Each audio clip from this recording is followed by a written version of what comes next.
Hello student, मैं Reena Tiwari. Welcome to my channel English with Reena Tiwari. आज मैं आप लोगों को पढ़ाने वाली हूँ क्लास 12 का first poem my mother eight 66, जो कमला दास के द्वारा लिखा गया है, उनके द्वारा कंपोज किया गया है। और ये एक इंडियन पोएटेस है। आज मैं पहले इनके बारे में आपको बताने वाली हूँ, और चलिए देखते हैं इनके बारे में। कमला दास was born in Malabar Kerala. कमला दास का जन्म मालाबार केरल में हुआ था। She is recognized as one of the India's foremost poets।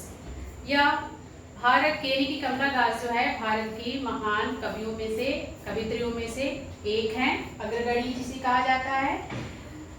Her work are known for their originality, versatility and the dignity of flavor of soil। इनकी कविताओं में वर्क मतलब यहाँ कृतियों से मतलब है, यहाँ कोई काम से मतलब नहीं, यहाँ पर लिटरेरी वर्क से मतलब है। इसलिए यहाँ पर कहा गया है Her work are known for their originality, versatility and the indulgence of flavor of soil। इनकी कविताओं में जो है, इनके वर्क्स में, पोएट्री में जो है वो ओरिजिनलिटी देखने को मिलती है, यानी कि मौलिकता देखने को मिलती है। एंड वर्सैटिलिटी यानी कि काफ़ी प्रतिभा जो है वो देखने को मिलती है। And the designation of flavour of soil, और इनमें जो है स्वदेशी चीज़ें जो है वो देखने को मिलती है, यानी कि देश से जुड़ी हुई चीज़ें, हमारे समाज से जुड़ी हुई चीज़ें, हमसे जुड़ी हुई, जो हमसे खास तौर से जुड़ी हुई हैं, उसका वर्णन इनकी कविताओं में जो है वो देखने को मिलता है। Kamla Das has published many novels and short stories in English and Malayalam under the name of Madhavkutti। कमला दास ने अनेक नावल लिखे हैं, अनेक शॉर्ट स्टोरीज यानी कि लघु कथाएं इन्होंने लिखी हैं। और यही नहीं, उन्होंने बस इंग्लिश में ही नहीं बल्कि मलयालम में भी लिखा है, और दोनों ही भाषाओं में इनकी सारे कहानियाँ और सारे जो नावल्स हैं, उपन्यास हैं, वो बहुत ही फेमस हैं। और उन्होंने इस सभी को जो है किसके अंतर्गत लिखा है? माधवी कुट्टी के अंतर्गत जो है वो लिखा है। और आगे दिखाया जा रहा है इनके बारे में। She is a sensitive writer who capture the complex subtlety of human relation in lyrical idiom. ये बहुत ही सेंसिटिव राइटर हैं, ये बहुत ही संवेदनशील है, बहुत ही चीज़ों को बहुत ही ध्यान से देखती हैं, बहुत ही बारीकी से हर एक चीज़ों को जोड़ते हुए, मानव की जितने भी रिलेशन है, मानव से जुड़े जितने भी रिश्ते हैं, सभी को ये बहुत ही नाजुक तरीके से, बहुत ही दिल से, बहुत ही भावनात्मक तरीके से जो है हर एक बारीकियों को ये जो है अपनी पोएट्री में जो है एक्सप्लेन करने की कोशिश करती हैं। My mother at 66 is an example। My mother at 66 poem जो हम लोग पढ़ने वाले हैं उसका ही एक एग्जाम्पल है, एक उदाहरण है। इसमें भी उन्होंने मानव से जुड़े उनके इमोशन का बहुत ही डीपली जो है वर्णन किया हुआ है इसमें। और उन्होंने बताया है कि किस तरह से जो है हम लोग एक दूसरे से जुड़े होते हैं, हमारा जो एक रिलेशन होता है, फैमिली बैकग्राउंड जो होता है वो कैसे एक दूसरे से जुड़ा होता है, और किसी के खोने का हमें कैसा डर होता है, इस पोएम में इन्होंने बताया है। तो ये रहा कमला दास के बारे में। एक बार फिर से मैं रिपीट करना चाहूँगी कि कमला दास एक इंडियन पोएटेस हैं, और ये बहुत ही फॉरमोस्ट पोएट हैं इंडिया में जितने भी पोएट हैं, जितने भी पोएटेस हैं, इनमें ये फॉरमोस्ट हैं, बहुत ही अग्रगणी हैं, बहुत ही अच्छी जानी जाती हैं अपने वर्क के लिए। और इन्होंने हिंदी, इंग्लिश, मलयालम हर भाषा में जो है इन्होंने क्या किया है, पोएट्री का जो है वो रचना जो है वो की है इन्होंने। और इसके अलावा ये बहुत ही सेंसिटिव है, बहुत ही लोगों से जुड़ी हुई बातें हैं, परिवार से जुड़ी हुई बातें, अपनी भावना से जुड़ी हुई बातों का एक्सप्लेन बहुत ही अच्छे से जो है वो करती है। और एग्जाम्पल के रूप में आपका माई मदर एट 66 है, जो इनका बहुत ही फेमस कविता है, बहुत ही फेमस है। और ये आपको बहुत ही अच्छी सीख देने वाली है कविता। इसमें बताया जाएगा कि कैसे वो अपनी माँ को खोने से जो है वो डरती हैं, इसका वर्णन इसमें जो है वो किया जाएगा। ठीक है डियर स्टूडेंट, मैं आपको जो है अब माई मदर एट 66 पोएम का थीम बताने वाली हूँ, और इसमें बताने वाली हूँ कि पोएटेस ने कितनी ब्यूटीफुली जो है अपनी फीलिंग्स को जो है इस पोएम में रखा है, जो उनका खुद का पर्सनल फीलिंग है। आइए देखते हैं। My mother eight 66 is based on the theme of advancing as. My mother eight 66 का जो थीम है वो एडवांसिंग एज पर डिपेंड करता है, उस पर बेस्ड है, क्योंकि एडवांसिंग एज का मतलब आप जानते हैं ग्रोइंग एज। ग्रोइंग एज मतलब बढ़ती उम्र, यानी कि एक शब्दों में आप उसे बुढ़ापा कह सकते हैं। और आप जानते हैं कि हमारे परिवार में ऐसे हैं या फिर हमसे जुड़े हुए जितने भी लोग होते हैं वो एक न एक दिन वो क्या होते हैं, बूढ़े होते हैं। और बूढ़े होने के बाद उन्हें हमें खोने का काफ़ी डर होने लगता है कि अब तो ये बूढ़े हो गए हैं, ज़्यादा दिन तक हमारे साथ नहीं रहेंगे। तो इसका वर्णन उन्होंने किया है क्योंकि उनकी माँ जो है वो ग्रोइंग एज में है, बढ़ती हुई उम्र में है, काफ़ी बूढ़ी हो चुकी हैं। तो कवित्री जो है अपनी माँ को खोने के डर से डरती हैं, इसका वर्णन उन्होंने इसमें किया है। इसलिए यहाँ पर कहा गया है कि एडवांसिंग एज पर डिपेंड करता है ये poem. And fear of loss and separation associate with it, और इससे जो है अलगाव की भावना जो होती है, अलग जो होते हैं किसी से हम बिछड़ते हैं और बिछड़ने से हमें क्या नुकसान होता है, क्या महसूस करते हैं, हम कितने दुखी होते हैं, उसका वर्णन उन्होंने इसमें किया है। The poetess undergoes a plethora of emotions. Undergoes मतलब होता है सहन करना, फील करना, सहन करना, सहना किसी चीज को। तो पोएटेस जो है बहुत ही ज्यादा भावनात्मक महसूस करती हैं, बहुत ही दुखी फील करती हैं अपनी माता के बुढ़ापा को देखते हुए। और बता रही हैं कि when she sees her mother aging, जब वो अपनी माँ को बूढ़ी होते हुए देखती हैं तो बहुत ही ज़्यादा भावुक हो जाती हैं, बहुत ही दुखी हो जाती हैं कि अब तो उनकी माँ काफ़ी बूढ़ी हो चुकी हैं, अब भी ज़्यादा दिन तक इस दुनिया में शायद न रहें। तो ये भावना को सोचकर वो काफ़ी दुखी हो जाती हैं, उसका वर्णन उन्होंने इसमें किया है।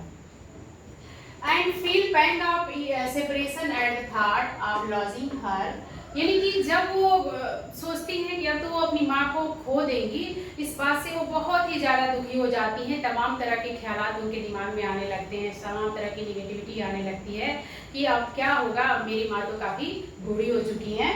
और आगे बताया गया है She also wishes for the last of beauty and youth of her mother. आप जानते हैं कि जब इंसान बड़ा होता है, ग्रोइंग एज में जाता है, तो धीरे धीरे वो चाहे कितना भी ब्यूटीफुल क्यों न हो, कितना भी सुंदर क्यों न हो, एक न एक दिन उसकी सुंदरता जो है वो वेस्ट अवे हो जाती है, खत्म हो जाती है, चाहे वो कोई भी हो। वो यूथ तक ही हमारा साथ देती है, लेकिन जैसे जैसे हम ग्रोइंग एज में जाते हैं हमारी ब्यूटी जो होती है वो डे बाय डे क्या होती है, डिस्क्रीज होती जाती है। तो इसमें जो है कवित्री की माँ जो है वो बूढ़ी हो गई हैं, और जब वो यंग थी तो बहुत ही खूबसूरत थी। कवित्री उनकी ब्यूटी का हमेशा प्रेस करती थी, लेकिन अपनी माँ को बूढ़ी हुए देखती हैं और इस तरह से उनकी जो सुंदरता है वो भी धीरे धीरे वो क्या हो गई है, खत्म हो गई है।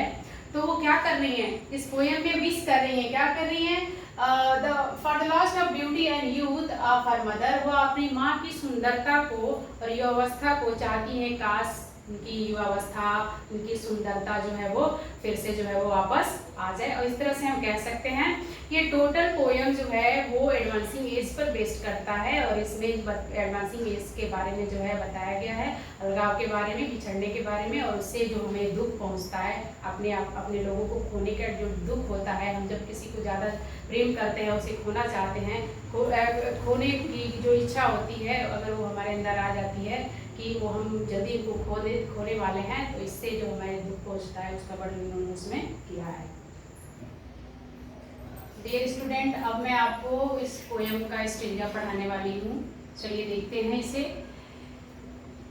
Driving from my parents home to coaching last Friday morning. आपको मैं पहले बता दूं कि इस पोएम की शुरुआत जो होती है, पोएटिस जो है अपने पेरेंट्स के होम से, अपने माता पिता के घर से जो है उन्हीं के साथ जो है वो जाती हैं एयरपोर्ट के लिए, कोचिंग एयरपोर्ट। जो कोचिंग एयरपोर्ट विशेष रूप से यहाँ पर मेंशन किया गया है।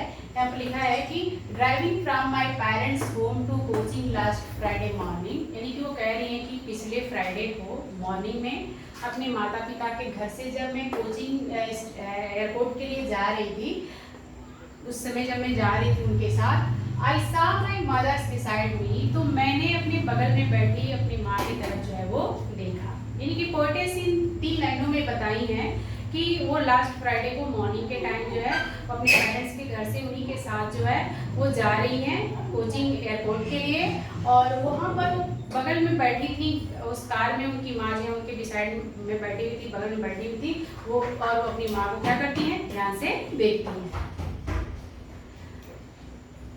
Doze opened mouth, her face ashen like that of calves. That of calves का मतलब होता है, calves मतलब होता है मृत, यानी कि लाश, यानी कि लाश के समान, निर्जीव। ठीक है। तो वो बता रही है कि dose open mouth. Dose open mouth का मतलब होता है मुंह खोलकर सोना, मुंह खोल करके सोना। अक्सर हम गाड़ियों में जाते हैं, जब भी कहीं जाते हैं दूर यात्रा पर, तो अक्सर हम रास्ते में क्या होते हैं, सो जाते हैं। अक्सर कुछ लोग जो है वो मुंह खोलकर सोते हैं, तो उनकी माँ भी जो है वो मुंह खोलकर जो है उनके बगल में जो है वो गाड़ी में बैठी हुई है, सोई हुई है। तो इसलिए यहाँ पर वर्णन किया गया है, dose open mouth her face essence like that of carbs. वो मुंह खोलकर सोई हुई है, ऐसा लगता है कि वो मृत पड़ी हुई, यानी कि उनका चेहरा जो है, उनके चेहरे की तुलना जो है वो एक मृत व्यक्ति से उन्होंने किया है। और बता रही है and realise with the pain, और उस समय उनको पेन रियलाइज होता है, दर्द एहसास होता है जब वो ध्यान से अपनी माँ को देखती हैं। तो वो कहती हैं कि उनकी माँ जो है वो क्या होती है, काफी बूढ़ी हो चुकी है और काफी दर्द का महसूस वो इस समय करती हैं। आगे बोलती हैं कि that she was as old as she looked, वो महसूस कर रही हैं कि उनकी माँ जितनी बूढ़ी दिखाई दे रही वास्तव में अब उतनी बूढ़ी हो चुकी हैं, यानी कि उनके ऊपर बुढ़ापा का असर हो गया है। अब वो जल्द ही जो है वो उनसे अलगाव का महसूस करने लगती हैं कि उनकी माँ जो है बूढ़ी हो गई है। हो सकता है कब उनसे भेंट हो, कब मुलाकात हो या ना हो, इसका दर्द का अनुभव जो है वो इस पेन को रियलाइज करती हैं। इसलिए कह रही कि and she was as old as she looked, अरे उनकी माँ तो उतनी बूढ़ी हो गई है जितनी की वो दिखाई दे रही है इस समय। इस बात को ध्यान में रखकर वो बहुत ही दुखी हो जाती हैं और बताती हैं but soon put the thought away. जब वो दुखी हो जाती हैं, जब पेन रियलाइज करती हैं, तो इस थॉट को पुट अवे कर देती हैं, यानी कि इस विचार को वो क्या करती हैं, दूर कर देती हैं। यानी जो बात वो सोच रही है बुढ़ापे के बारे में अपनी माँ के, अलगाव के बारे में अपनी माँ से, उसको वो क्या करती हैं, दूर कर देती हैं, यानी कि उस पर ध्यान देना नहीं चाहती हैं, यानी कि इस विचारों से वो अपने आप को अलग करने की कोशिश करती हैं। And look out to young tree, और ध्यान हटाने के लिए, थॉट को पुट अवे करने के लिए क्या करती हैं, वो लुक आउट, बाहर की तरफ देखती हैं। और बाहर के नजारा हम लोग भी अक्सर यात्राएं करते हैं, जब भी कहीं जाते हैं तो हमें बाहर क्या दिखाई देता है, बाहर पेड़ पौधे रास्ते में हमें दिखाई देते हैं, और तमाम तरह के बच्चे दिखाई देते हैं, स्कूल के बच्चे दिखाई देते हैं, या फिर कोई भी चीज जो है बाहर जो है हम देख सकते हैं। इसलिए वो अपने उस निगेटिविटी को दूर करने के लिए वो जो है बाहर की तरफ ध्यान देती हैं और बताती हैं कि वो क्या देखती है उस समय जब वो बाहर की तरफ देखती हैं क्या, and look out of the young tree sprinting, यानी कि पेड़ को दौड़ते हुए देखती हैं। जैसे हम लोग गाड़ी में चलते हैं, ऐसा लगता है कि पेड़ भी हमारे साथ साथ दौड़ते हैं, लेकिन एक्चुअली वो पेड़ नहीं दौड़ता है, हमारी गाड़ी चलती है, वो दौड़ती है, वो चलती है, तो हमें ऐसा लगता है कि पेड़ दौड़ता है। तैसे उन्होंने वर्णन किया है कि लुक्ड ट्री स्प्रिंटिंग, कि वो पेड़ों को दौड़ते हुए चलते हुए यंग ट्री को जो है वो देखती हैं।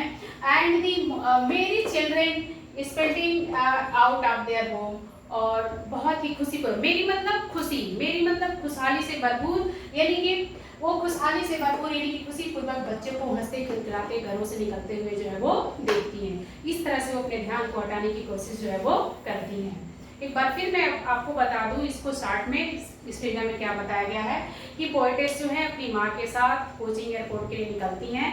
बिसाइड उनके बगल में उनकी माँ जो बैठी हैं और वो मुंह खोल कर सोई हुई हैं, और उस समय जब पोएटेस उनके तरफ देखती हैं तो देखती रह जाती हैं और सोचती हैं कि उनकी माँ तो बहुत ही बूढ़ी हो गई हैं, अलगाव की भावना महसूस करती हैं, और इस तरह से वो जो है ध्यान को हटाने के लिए बाहर की तरफ देखने की कोशिश करती हैं। और बाहर क्या देखती हैं, दौड़ते हुए पेड़ों को देखती हैं। जैसा कि मैंने आपको पहले बता दिया कि पेड़ नहीं दौड़ते हैं, वो गाड़ी चलती है, लेकिन उन्होंने ऐसा वर्णन किया है। और आगे उन्होंने क्या देखा, छोटे छोटे बच्चों को देखा जो दौड़ते हुए अपने घरों से जो है वो। फर्स्ट स्टेज में हम लोगों ने देखा है कि पोएटेस जो है अपने ध्यान को हटाने के लिए बाहर की तरफ देखती हैं, और बाहर क्या देखती हैं मैं ऑलरेडी आपको बता चुकी हूँ। आइए देखते हैं आगे क्या कहती हैं।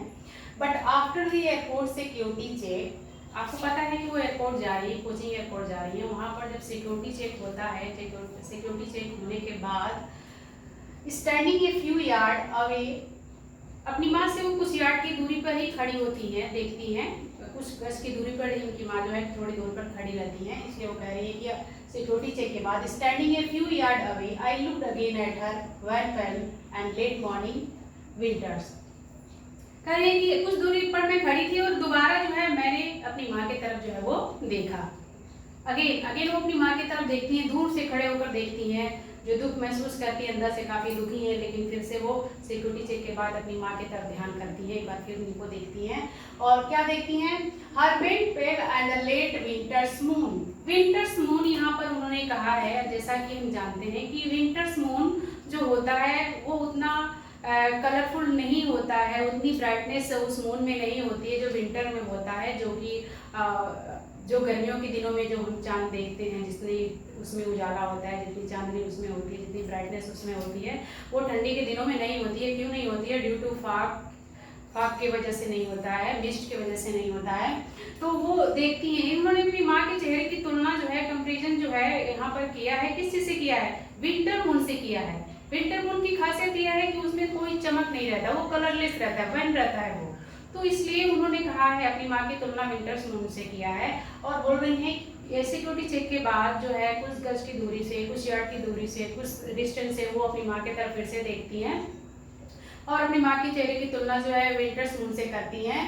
जो विंटर मून जो कैसा है? Well and pale and old familiar at my children's childhood fear. और कह रही है कि जब मैं देखती हूँ उस कलरलेस फेस को, अपनी माँ के उसमें विंटर लाइक मून जैसे फेस को जब देखती हूँ, तो चाइल्डहुड फियर को फिर से वो रीगेन करती हैं। चाइल्डहुड फियर मतलब यहाँ पर क्या बताया गया? चाइल्डहुड फियर का मतलब ये बताया गया है कि जब भी कोई बच्चा, छोटा बच्चा जो होता है, अपनी माँ से दूर रहता है, या फिर उसे लगता है कि मेरी माँ मुझसे दूर जा रही है या जाने वाली है, तो पहले से ही डर जाता है कि मैं अपनी माँ से दूर नहीं रहूंगा, मैं हमेशा अपनी माँ के पास ही रहूंगा।